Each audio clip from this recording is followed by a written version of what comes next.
Salam alaikum.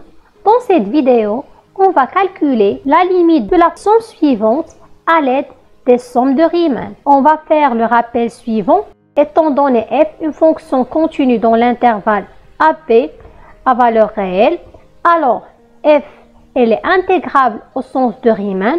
De plus, on a la limite de cette somme, elle converge vers l'intégrale AB de la fonction f de x dx. Dans les exercices, au lieu de travailler par l'intervalle AB, on va travailler par l'intervalle 0,1 et on obtient que la limite de 1 sur n fois la somme de 1 jusqu'à n de f de k sur n, elle converge vers l'intégrale 0,1 de la fonction f de x dx. Commençons par calculer la limite de cette somme.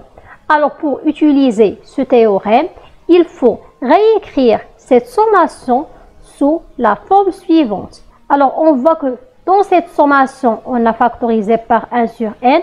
Donc si je factorise dans le dénominateur par n au carré, il me reste 1 plus k au carré sur n au carré. Et ici j'ai n. Alors en simplifiant par n, il me reste 1 sur n fois 1 sur 1 plus k sur n, le tout au carré. Donc j'ai pu exprimer n sur n au carré plus k au carré sous la forme 1 sur n fois une fonction qui dépend de k sur n. Alors cette fonction, je vais la noter, c'est f de x n'est que 1 sur 1 plus x au carré.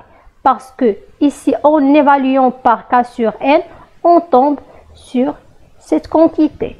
Alors d'après le théorème précédent, f est intégrable au sens de Riemann sur l'intervalle 0,1 et la somme qui va de 1 jusqu'à n de n sur n au carré plus k au carré est une somme de Riemann de f sur 0,1. Donc la limite de cette somme, comme on a réécrit cette somme sous la forme 1 sur n fois la somme de k qui va de 1 jusqu'à f de k sur n, cette somme converge vers l'intégrale de 0,1 de la fonction f de x dx.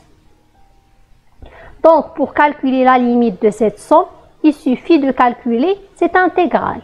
On a l'intégrale de 0,1 de la fonction f de x dx égale à l'intégrale de 0,1.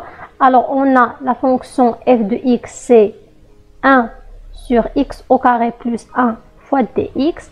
Et on sait que la primitive de 1 sur x au carré plus 1, c'est la fonction arctangente x de 0 à 1.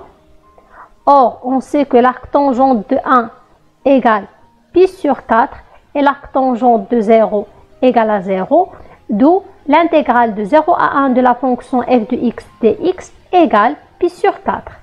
D'où la limite de cette somme égale pi sur 4. Et à bientôt.